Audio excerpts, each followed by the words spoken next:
Well, it's week 14 of the golfing year, and after an Easter weekend where we ate far too much chocolate and played far too much golf, is that possible?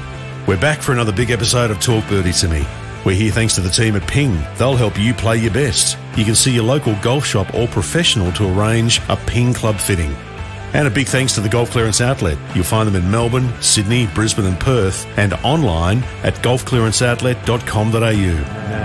Okay, time to stop chowing down on leftover Easter eggs. Another big show on the way. Here's Nick O'Hearn and Mark Allen. This is Talk Birdie to Me.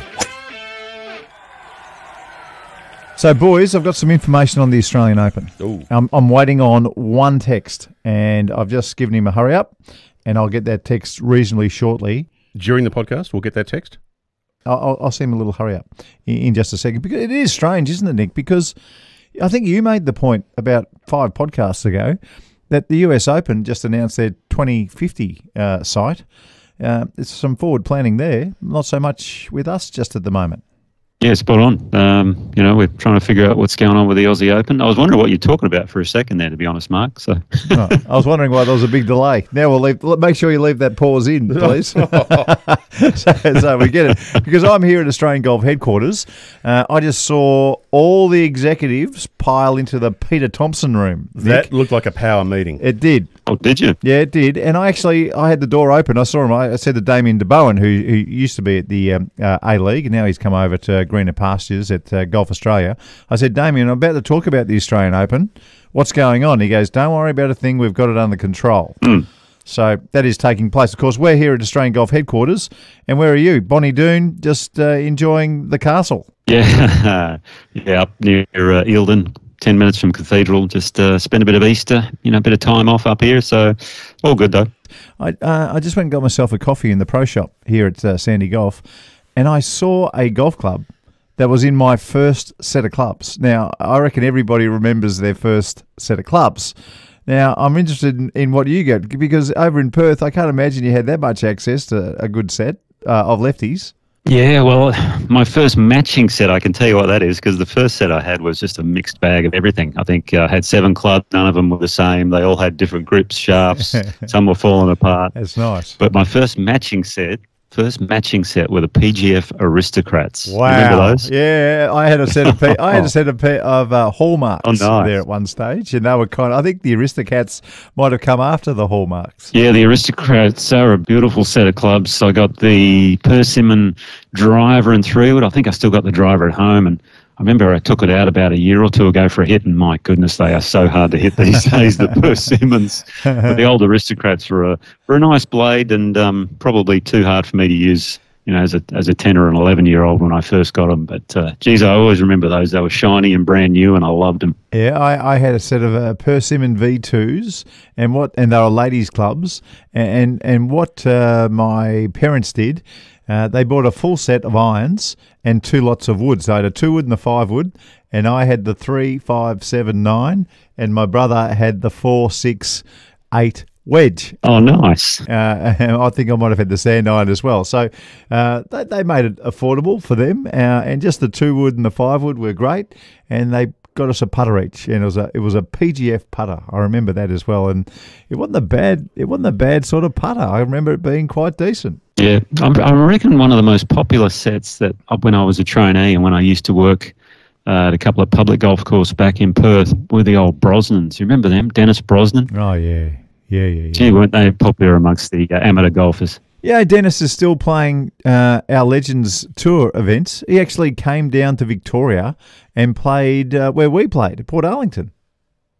I thought I saw Dennis from afar, actually. I was going to say hello, but he took off in another direction. So it's been forever since I've seen him. He's got to be 80-something, hasn't he? Probably. He's got to be 80-something years old. Mm. Hey, I want to ask you about Augusta. Now, we're almost there. It's an enormous week. And I saw the news last week, but I failed to bring it up. But, they're always twisting and turning with their golf course. And in the summers, when the golf course is closed, that's when they make their changes. Now, it's been Google Earth or whatever these, the crazies do. It hasn't quite been announced by Augusta yet, but they can see that the second hole at Augusta, the tee has moved back and to the left. And I imagine, Nick, now, I can only imagine because I've only stood behind that tee. Yep. But I imagine that means players, instead of being able to get their 3-wood out, the really long ones, and turn the 3-wood easily, all of a sudden now they've got to turn the driver, perhaps. Do you think that's going to impact, or do you think it's got to a stage where they just hit it so far anyway, it won't really matter? From what that sounds like, I haven't seen any of the plans, but the fairway bunker on the right-hand side, I think what they found with the longer hitters is they're now able to take it out of play with the driver. So I have a feeling what they're trying to get them to do is hit more of a right to left shape, and then maybe bring that bunker more in play if they've moved it back, especially 10 or 15 yards. I'd say that's probably what they've done, so that they can't carry that right-hand bunker, and then all of a sudden you got to hit a right to left shape off the tee if you want to get it down the hill more. The other option is to lay it short and back, and then it turns it into a 3-shot hole. So they're always thinking about these little things, the men at the Masters, and sounds like a good plan to me. It was always, to be honest, a 3-shot hole for me. Every now and then I was able to sneak one just past the bunker, and then it's such a hard shot off that downslope going into that green. But I think I never got it on the green in 2. I think I might have got it into the green side bunker in 2 on a couple of occasions, but it was definitely downwind and firm when that happened. So you would have played with a number of players who had the power to get there with a driver and an iron, and tell us about the difficulty of hitting that long iron or a hybrid or a 5-wood off that severe downslope as you go past the right-hand fairway trap. Yeah, it's just such a tough shot because the downslope there on number 2 is so much more severe than what you can see on the TV. Like everything else at Augusta, I think everything is more severe than what it actually looks. So, trying to hit a 3-4 iron off that, and you need it coming in quite high if you want to stop it on the green. The other option is to thread it through the front portion there. But a lot of times, depending on the pin position, you're actually playing to get in one of those bunkers anyway, because it's almost an easier shot than leaving yourself a really long putt from certain spots on the green. So, it all depends on what sort of a pin position you have, the angle you have, and so on and so forth. Even when the pin's on the far right-hand side, if you can put it right up into the face of that right-hand bunker, it's not too difficult to bunker shot from in there. Or you could just do what Louis Oosthuizen did, just hit a cut in, make it land on that front tongue, and let it curl around the corner and make a 2. Just as simple as that. Well, you could do that, yeah. When I see a shot like that and how it gets to that back right-hand corner, in my mind, I imagine Jones and Dr. Alistair McKenzie thinking that that's a way to that corner. Do you get that impression when you see some of the shots that people have to play at some courses around the world?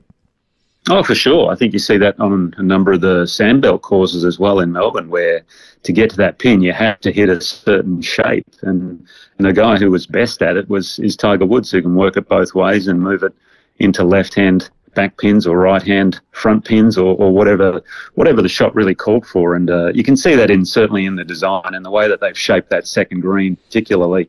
Even the next hole, the third green, when you're trying to get it into that left-hand pin, you've really got to hit some sort of a draw off the middle of the green and work it down the slope. So he was a genius, that fella.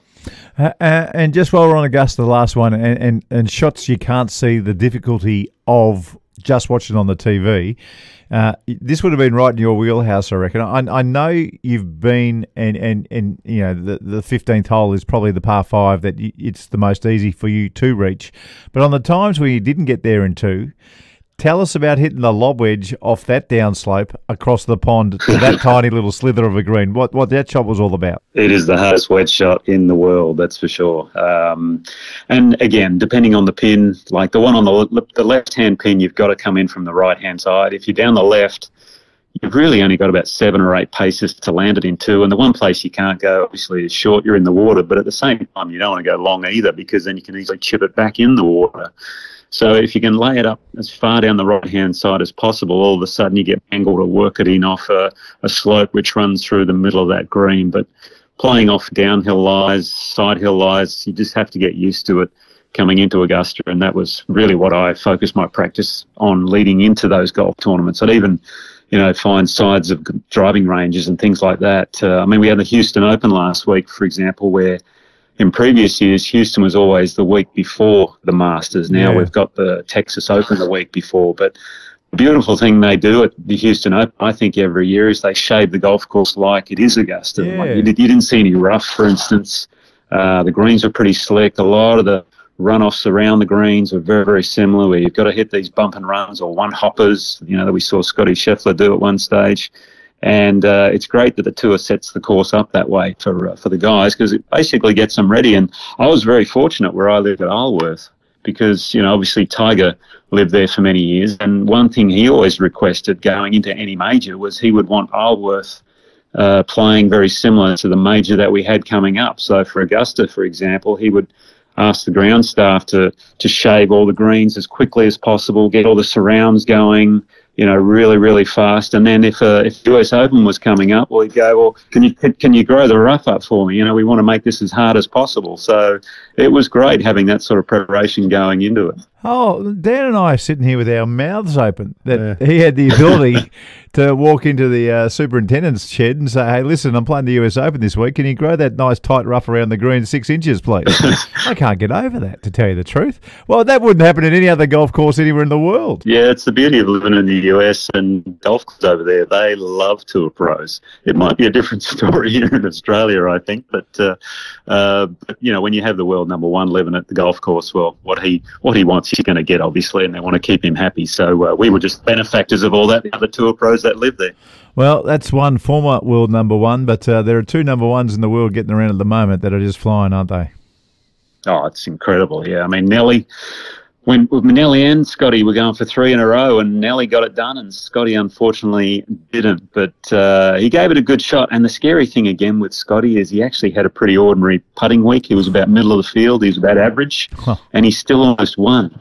And he obviously missed that short putt on the last to get in the playoff. And by all accounts, it didn't look like the best putt I've ever seen on a final hole. I know if it was Tiger Woods having that putt, it would have hit the back of the hole with some speed, whereas he was just trying to dive it in the front. So, he put it down afterwards to just a bit of a misread, and you got to go with what he says. But I think a little more speed would have been certainly. But then you look at Nelly, oh my goodness, from tee to green, she was in absolute cruise control on that Sunday. And you kind of had a feeling through the week, she was sitting back in the pack a little bit, and she just put the foot down when needed, and it was almost mistake-free golf. It was just so impressive, and you can see the confidence oozing out of her. She's the first LPGA Tour player to win 3 in a row since 2016. So maybe 4 in a row is coming, and this week, funnily enough, it's the match play. So if she can win that one, that'll be very interesting, because as we know, match play, anyone can win.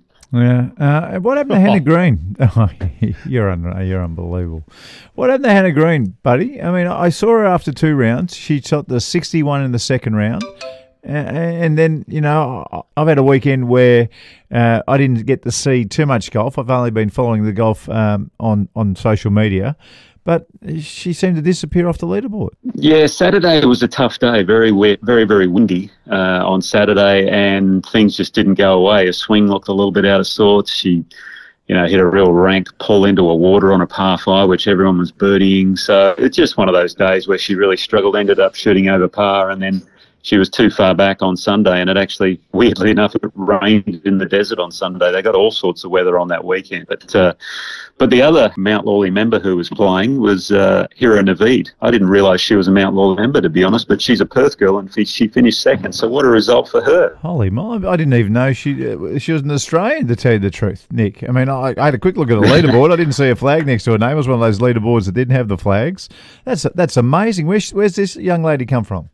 Yeah, again, she's sort of been playing Epsom Tour the last 4 years, and I've kept a bit of an eye on her. I knew she was from Perth, but I didn't realise she was from Mount Lawley as well, as what they were saying in social media circles. So she's been a bit in the Hannah Green shadow, and obviously, I guess a contemporary of hers sort of coming through the same channels. But she went to, I think, Pepperdine University in the US, had a nice solid college career, had played Epsom Tour the last 4 years, and then got her card on the LPGA school before Christmas, and apparently her finishing second, she made more money in that in that second place finish, just over 200,000 US, than he had in 4 seasons on the Epsom Tour. So for a moment there, actually looked like she had a chance of maybe even challenging Nelly. But the great thing for her is it wraps up her tour card for this season. Oh, sensational. Oh, that's really, really good.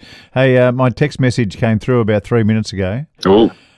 So I put to you at the start of our little chat here that the Australian Open still doesn't have a home. We are officially in April. The tournament is historically in November. Sometimes creeps into December, but, it's not far away at all. I don't know about you, Nick. I've heard a little whisper here and there. I don't want to give away what course that I've heard, because it's always nice for Golf Australia to make that announcement about the courses, but I still don't really know anything about it. I don't know. I don't even know whether it's going to be in Victoria or New South Wales. I know it's not going to be in WA. That's what I've been told. Have you heard anything? Absolutely nothing. So you know more than me, Mark. Okay, so I saw, like I said at the start, I saw Damien de Bowen and a team of executives. They've just gone into the Peter Thompson room here at Golf Australia, and I just flat asked them. I said, "What's going on with the Australian Open?" And they just kind of nodded away and smiles and said, "Look, don't worry, everything's under control." So I'm sure it is.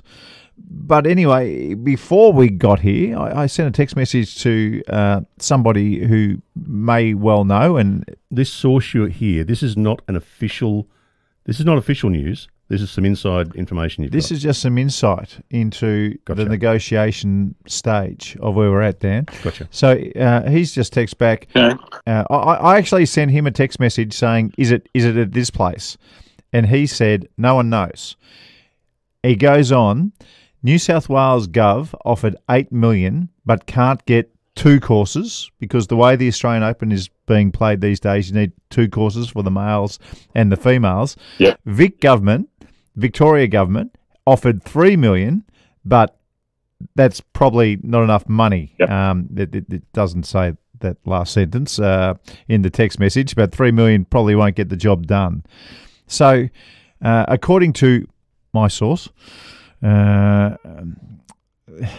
well, it's impossible, isn't it? I mean, if New South Wales can't get 2 courses to commit to an Australian Open, well, you can't have the Australian Open in the format that it's currently at.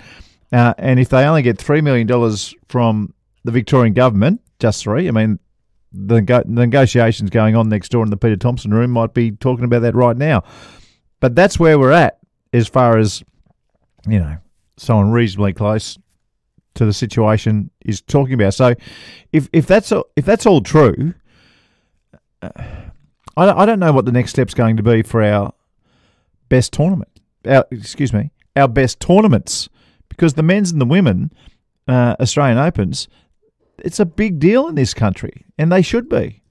Yeah, no, I totally agree. It's funny, we was talking about the New Zealand Open a little while ago, and we're trying to figure out how they got the prize money up so high. And funnily enough, when I was over there playing at Tara Edie, I was talking to a couple of guys about that, and they said, well, the reason they had the amateurs play is because that was a lot of the fun that they were playing, because they charge an arm and a leg, obviously, for the amateurs to play in the New Zealand Open. But that's how they were able to raise so much money for the guys to play for, which is very interesting, I found. And we spoke about, should a national open be played with amateurs and so on and so forth. So, I mean, that's their prerogative and their choice, and that's how the prize money up so much. Now here, obviously in Australia, we've got the interesting format of the men and the women playing the same tournament, or 2 different tournaments, but at the same time. And that's where I think the government's, quite the government's very interested in funding that sort of a thing. Now, if we had 2 separate ones at separate dates or consecutive weeks, for example, I think that would be a good way to do it. But how do you fit that on the schedule? Would they be willing to put that sort of money up if we did it separately? Now, having them together, well, that's obviously the best case scenario. But as you mentioned, Mark, I think in New South Wales or Sydney, there's 2 courses that they just can't get together. Last year we had the Australian and the Lakes.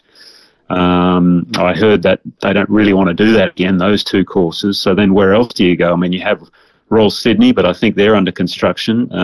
New South Wales Golf Club, I don't think they're ever going to do it, but they're in a real conundrum right now. And then, if they can get that big government money up a little more, well, then perhaps we do it somewhere here in Melbourne. Well, I don't understand why the Vic government wouldn't up the money. I think $3 million versus $8 million, surely in terms of tourism impact, they would get more than that back and then some. Yeah, well, unfortunately, the Victorian government's headed towards $250 billion in debt. So I imagine with a budget coming up reasonably soon, perhaps Jacinta Allen, who is the Victorian Premier, doesn't want to be seen to be pumping up golf Well, maybe. when they're in in a bit of turmoil. Cost benefit analysis stuff. She can say, well, it's going to cost $8 million, but we're going to make 30. Oh, I agree with that. I really do think that is right, especially if the Australian Open's run right.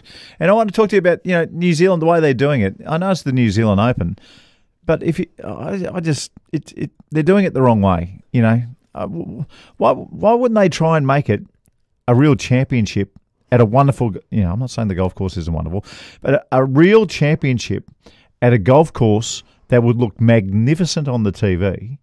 And they put that around the world with some of the big name players and do it properly. I don't know what's going on with the New Zealand government and New Zealand Golf to put their national title, and it's a pro-am. I don't understand that. And I think now the Australian Open, and look, I'm speaking before any kind of announcement, but this is just my opinion. They might nail it. There might be a big announcement next week. But I just think having the men and women play Australian Opens on the same golf courses, there are just too many headaches. It's actually as simple as that. It's one headache after another. Yeah, it's been a tough one. I think trying to get everything in alignment. When it all comes together, I think the events work really well. Name players, we've heard a couple of years ago from a couple of those guys that they weren't real happy with the format and the third round cut, the pace of play and things like that with the two fields. There's plenty to sort out, and I mean, personally, I think it would be fantastic to have one week the Australian Men's Open, the following week the Australian Women's Open at the same venue. I think that would be awesome, but I don't think it's going to work that way because the government and the funding is what it's all about, and having them play at the same time on the same golf course, well, then that's when bigger dollars come in. And fortunately, at the end of the day, money talks, doesn't it? And the ultimate irony is literally in the room next door to where we are recording right now is every single senior executive of Golf Australia making the decision on this very issue. Yeah. I was going to say, Mark, you've solved a lot of golf's world problems on this podcast over the last year or so. So maybe you need to duck your head in there and have a bit of a chat and say a couple of things. I might see if anyone wants a cappuccino and just poke in there and see what's going on. I'll tell you what I'll do. I'm going to change my top 5. You look after yourself up there at Bonnie Doon. All right. On the 10th tee, I'm going to give you my top 5 Australian Open venues. That's coming up. All righty. Beauty.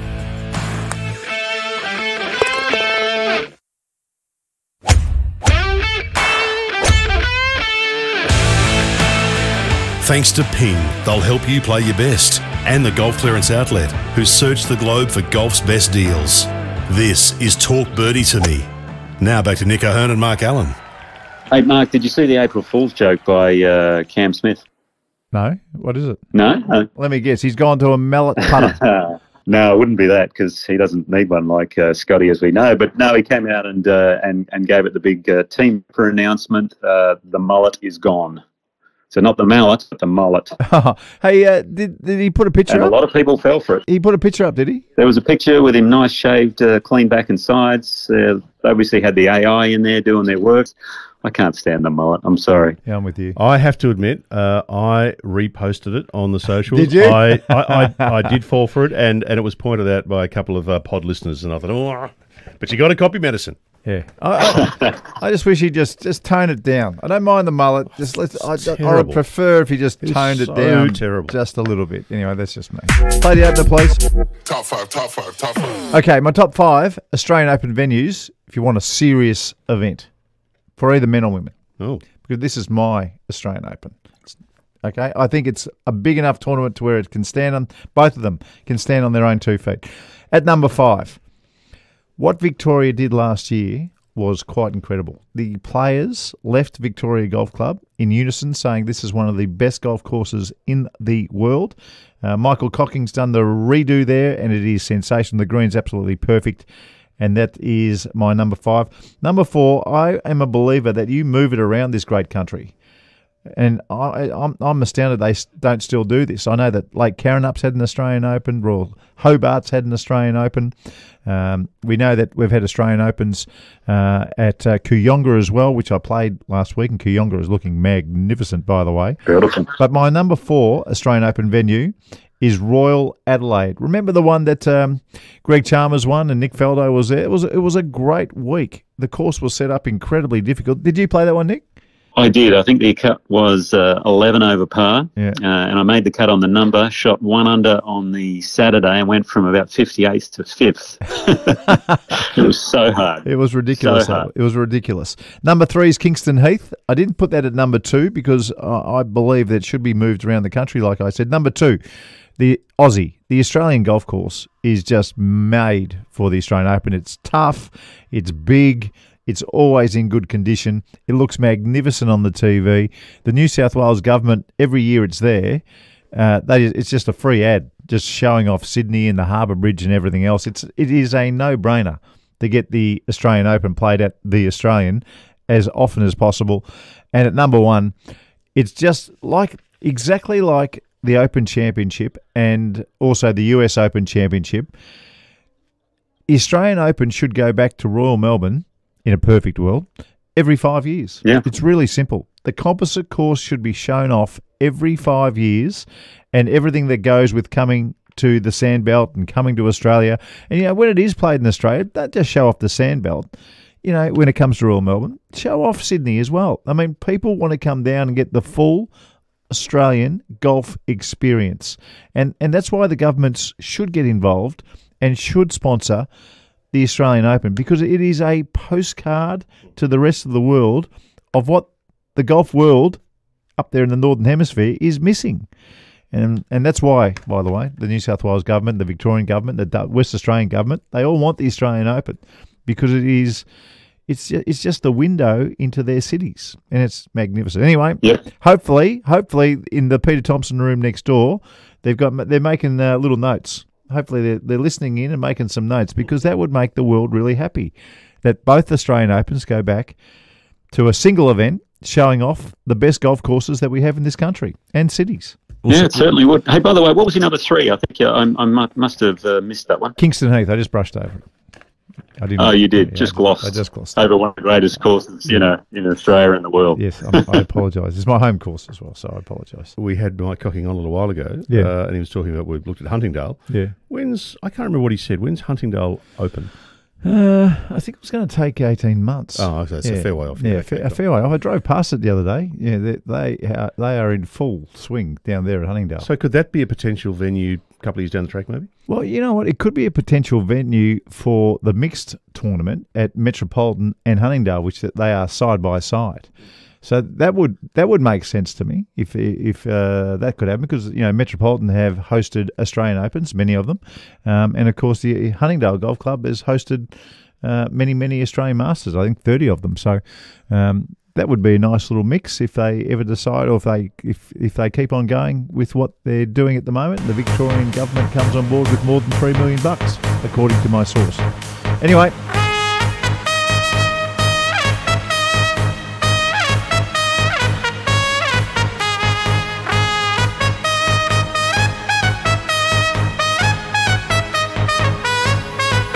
All right, Ping Global results for this week. We had on the PGA Tour the Houston Open, where Stephen Jaeger took down the world number 1 Scotty Scheffler. I must admit, it looked as though no one really wanted to win on that back 9.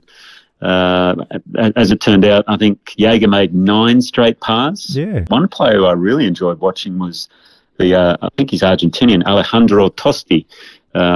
Fascinating little, kind of a shorter guy, but he hits the ball a mile, and he was tied for the lead playing 18, but made the bogey. Thomas Dietrich, he had several chances to catch the leaders, but never did. And then obviously Scotty Scheffler, that putt on 18, missed out for the playoff. But congratulations to German-born Stephen Jaeger. He's been a bit of a grinder, and it's his first win in, I think, 135 starts on the PGA Tour. So well done. And as I mentioned earlier, Scotty Scheffler, his streak of 28 rounds of under par came to an end. But, Mark, he's on a new streak now. What is it? rounds of par or better, because he actually shot par on that Friday.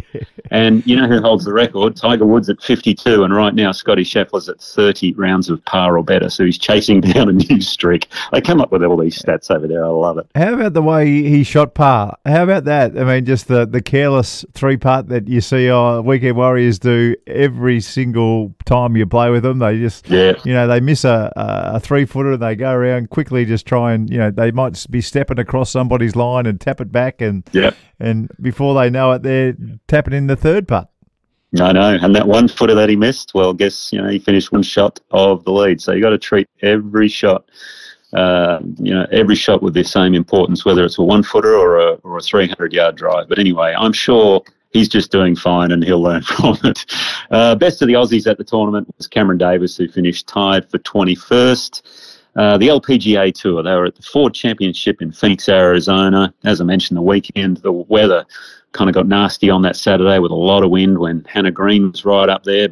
And they got the rain on the Sunday, so very, very rare. But Nelly caught her, total control. She even laid up on the short par 4 16th. I think that showed me how much of control she's in, because it was one of those holes, a reachable par 4 earlier in the week, but not reachable on this day. But she really laid back to the wedge. It was an amazing shot. And on the same hole, Lacey Thompson, who was trying to chase it down, took driver, having a bit of a crack, knocked it in the water, and that was basically game over for her. So fascinating to watch how much in control Nelly is from tee to green. Very similar demeanour to Scotty Scheffler as well. So they are certainly the two best players in the world right now. But it was a huge week, as I mentioned earlier, for Perth's own Kira Naveed, that runner-up. Pretty much secures her card, so well done to her. And then best of the rest of the Aussies was Gabby Ruffles, had another good week, tied for 13th. Good. And Hannah Green, who was leading, ended up finishing tied for 21st. Oh, what a shame. On the DP World Tour, they were in India, in New Delhi, playing the Hero Indian Open. Did you see the bunkers there, Mark? Yes, I did. Unusual. Out of control, yeah. Those massive revetted faces and some of the deepest bunkers you'll ever see. But they had the second Japanese winner this season. Rikuya Hoshino won earlier in the year when he won in Qatar, but Keita Nakajima had a 4-shot win over 3 other players, and he becomes the 5th Japanese player in history to win on the DP World Tour, so well done to him. Unfortunately, all the Aussies that were playing, and there was quite a few, they all missed the cut, so not a great week for the Aussies there. That doesn't happen too often, does it, when we've got a handful of Aussies playing and they all miss the cut? It was a tough week for all the Australasians, unfortunately. Over on the Champions Tour in the US, they're at the Gallery Classic in California, and Steve Walker, isn't he always up there? It's unbelievable, this guy, but he's a freak.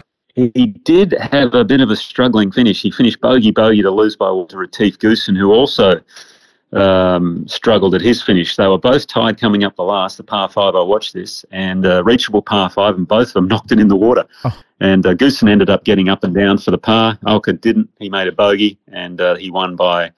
So Retief won by 1 from Steve Olka, Ricardo Gonzalez, and Alex Checker. Great news also for our own Greg Chalmers. He had another top 10, so that means he doesn't have to qualify for next week's tournament. So well done to Snake. An excellent result there. Best of the other Aussies was Mark Hensby and your cousin Alan, Steve Allen, tied for 26th. So solid weeks there. And just a shout out also to Retief, and makes a good quality wine, that guy. Really, really nice. Great Pinots and Shiraz. Right? So anyway, if you like your wines, as we do, maybe we should... might have to sample one on the show at some stage, but we'll see. Yeah. Locally, here in Australia, the WPGA were playing the Women's New South Wales Open at Magenta Shores on the New South Wales Central Coast.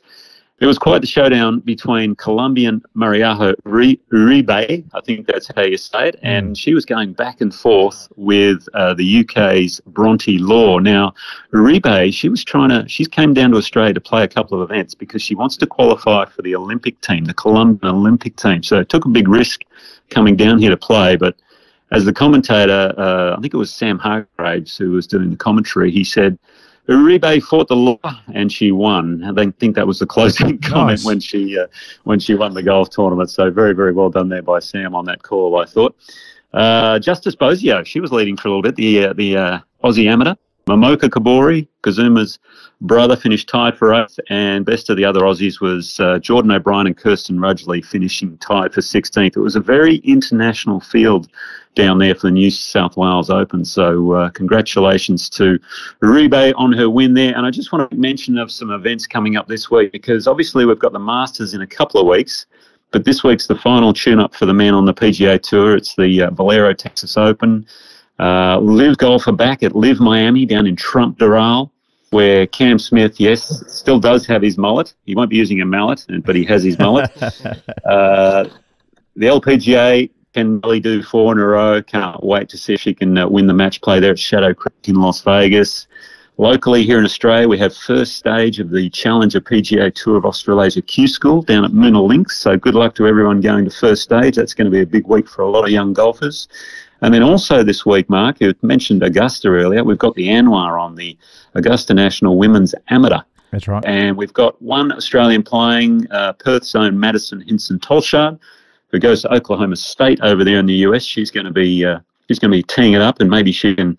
I don't know what you get for that one. You don't get a green jacket, but you must get something nice from the men at the Masters. Now I do know. I know what it is. You know what it is? Is it a medal? I've got a feeling in the back of my mind I've seen a medal. I'll find out. That's my homework for next week. Apologies. I'll find out. Bit of homework for you. I've got a feeling it is a medal. And by the way, the match play at Shadow Creek. Shadow Creek is kind of a course that I really want to see at some stage. Have you ever played it, Nick? I've never played it, but I think it's just behind. No, it's not behind the Wynn Resort, but we stayed at Wynn, and I think you can see it there. But obviously very man-made, in the middle of the desert, green and water features and fountains. It actually looks really spectacular. I'd love to go there one day and have a game. It's a great tournament to watch, that's for sure. We wouldn't have had any feedback this week, would we? Oh, we've had lots of feedback. Did we? Lots of feedback. Are you ready to answer some questions? Only if they're nice. We will find out.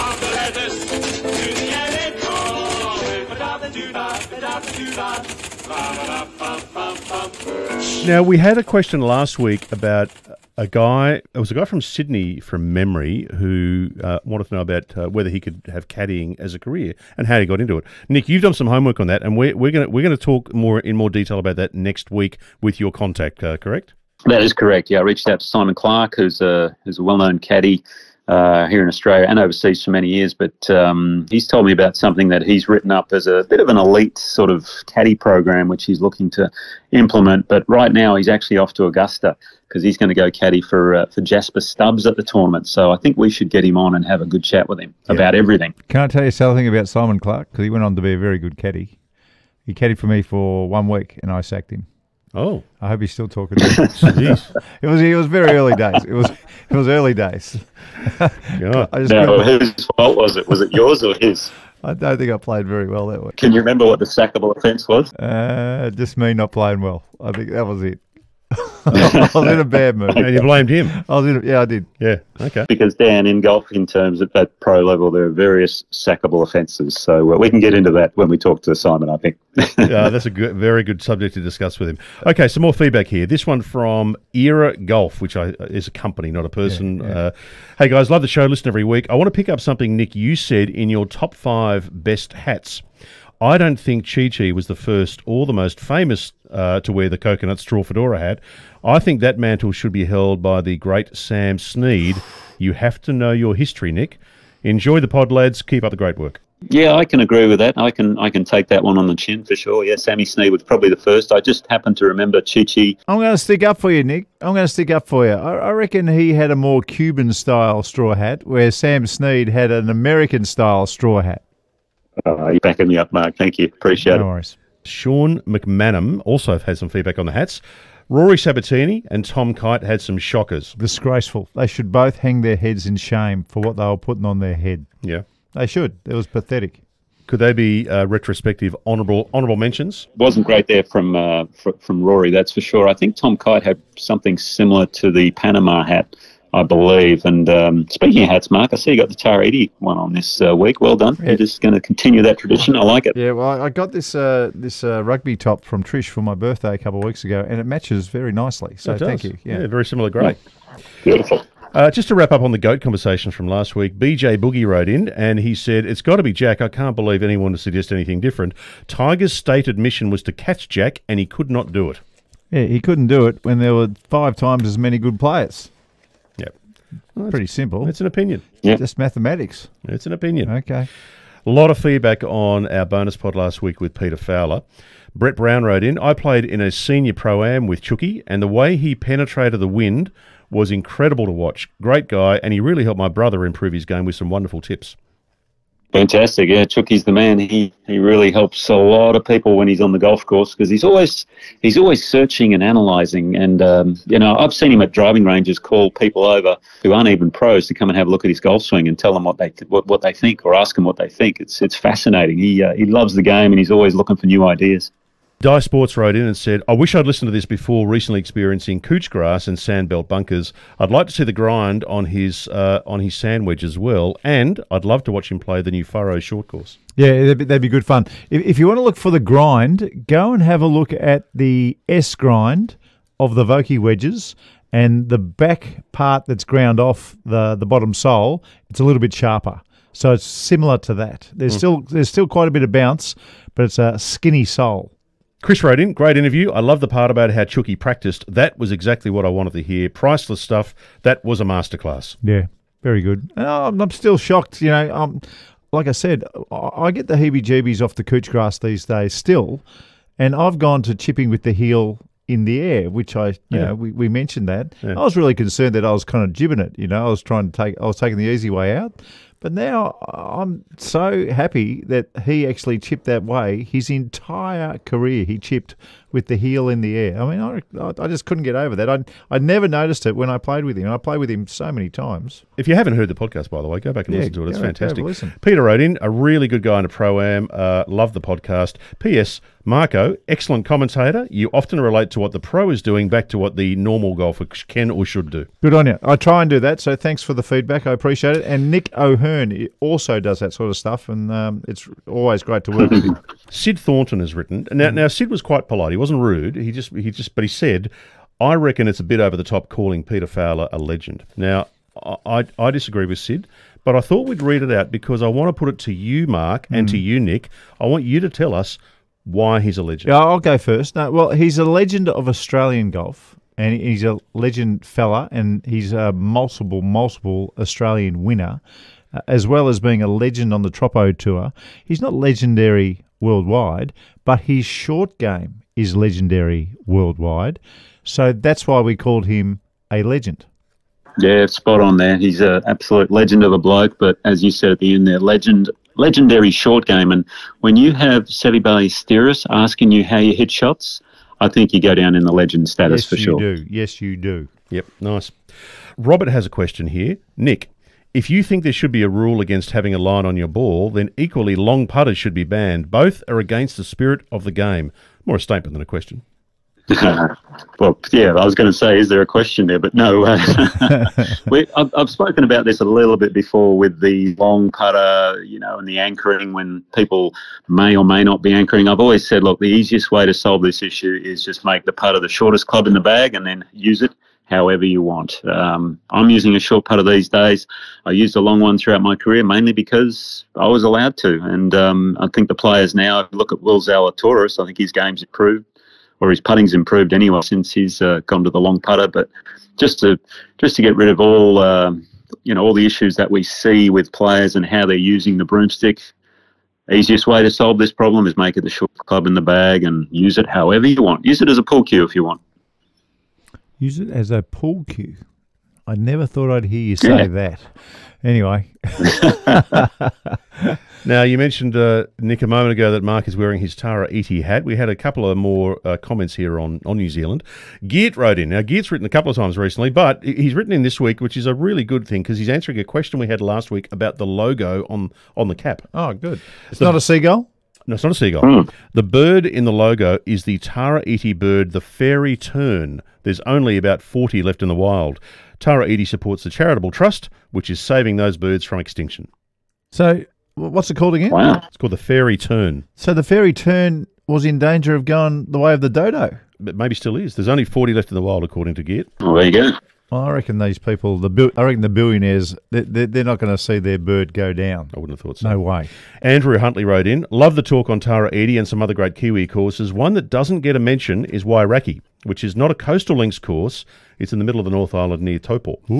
Good golf course and a great wildlife sanctuary with wonderful scenery. Do you guys know that course or not? No, don't know that one. I know Titirangi. I've heard of Wairaki, but I've never been there, never played it. But I have heard good things in the past. Certainly one to put on the list. If you do go to Wairaki, it's in Taupo, which is beautiful. It's a gorgeous little town. What you have to do is go to the Hooker Falls, which is on the entrance to Taupo, and it's the most beautiful falls you'll ever see in your life. We should take New Zealand over, All right. Just make it a state. I don't know why we didn't take over when we had the chance. Now, final comment here that I'll give you guys. This is from Cameron Stewart. Cameron has written in, "G'day, gents. Thanks for the great show and the helpful tips.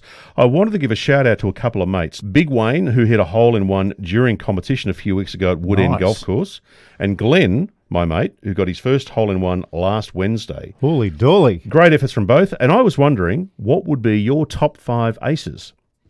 The best hole-in-ones I've seen. I'm going to put Shane Warne at the top of that list. You get to play Augusta and you make a hole-in-one at 16 as just your first go-around. I reckon that's pretty hard to beat. If you had a hole-in-one on the island hole, Yeah. Wow. that would be up there. If you had a hole-in-one on the 16th at Cyprus, Oh, yeah. go on, give us another one. Is that at Albatross? Well, it's an Albatross for members, but for tournament, if they ever play a tournament there, they play it as a par 3 for pros. I think 7 at Pebbles is a good one down the hill. That's an iconic hole. Yeah, there's a ripper as well. We've got the top 4. Give me one. I'm going. Well, we'll give because we have an Australian lean here at Talk Birdie to me. I'm going to say, is it the 6th at New South Wales Golf Club? That's a pretty good one to have one. That's a ripping hole. par 3. Beautiful. What about the 7th on the old course down at Cape Shank? Oh, yeah. The National. That's a beauty. That would be a ripper too, yep. I almost had one out there the other day, actually. A little 7-iron knocked down into the breeze and just flirted with the hole. Didn't go in, but no, it was close. Yeah, Wow. That would have been nice. Anyway, that's the feedback. So we're going to come back to that caddy conversation next week, Nick. I think that'll be really interesting. And I will, we will put it to him about how you sacked him, Mark, and what his recollection is compared to yours. I hope he still wants to talk. I do like Simon, and I tell you what, he's done so well out of the Yardage books. Don't try and crawl up his ass and now. He's a lovely person with a beautiful family. Damage is done. Damage is done.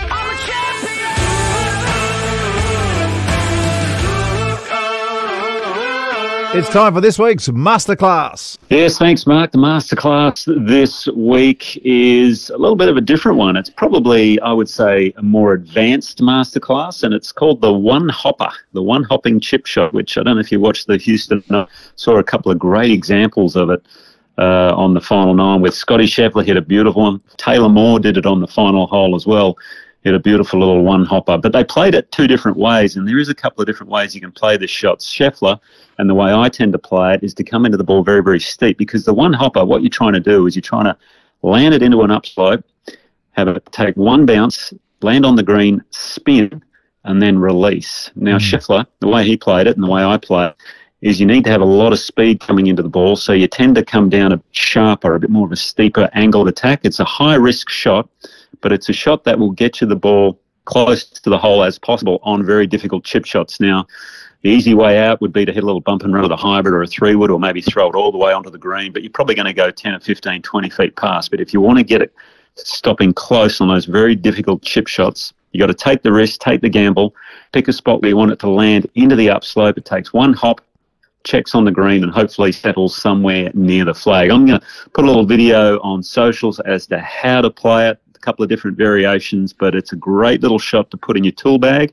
if you have the confidence with it. Now, for the higher handicappers, I probably wouldn't recommend it. If you fancy your chipping, this would be a great shot to put in the repertoire. I'm glad you said that, Nick, because it is a high-risk shot. And in your masterclass, can you do me a favour? Can you hit the 9-iron, kind of just bump it along the ground sort of shot versus it? Because I'll do that. You can't predict a bounce. You can't predict the bounce, but when you get the ball to spin and it skids, you can predict a skid, what it's going to do. And that's why you take the risk to get the ball to skid in the first one instead of just to bounce up a hill with, when anything can happen to the bounce. Yeah, one thing you got to be careful with is if you're chipping up into grain, that's where it's a very difficult shot to try and guess the bounce. So the grain can't be too heavily into you with the grass that's off the green. make sure it's sort of neutral, or if anything, maybe a little downrange. That makes it a little bit easier. It's actually a good shot to hit when the ground's wet as well, because then it will skid on you a bit more. So that's sort of a nice little option. Well, magnificent masterclass. If you can master that shot around the greens, particularly here in Australia, the Aussie one hopper is an absolute beauty. Nick, I've got some homework to do. I'll get that done. I'll find out what the girls are doing. I've got some homework for you as well, if you don't mind. Can you just fix that Wi-Fi up there at Bonnie Doon, please? It's not Bonnie Doon, it's up near Ilden, but yes, we will fix it for sure. Now, while Nick was doing his masterclass, I've been looking at the door here because it's glass on the bottom half. Anyone I have gone not past? seen a stream of legs. That means the big high-level meeting next door is still going on to confirm your rumour about the Open. Can you know, in the old sitcoms, you could put a glass next to the that'd be wall and you could actually hear what was being said. Can you just pass me a glass and I'll pop over there and I'll see what I can find out. See you guys. All right, cheers, guys.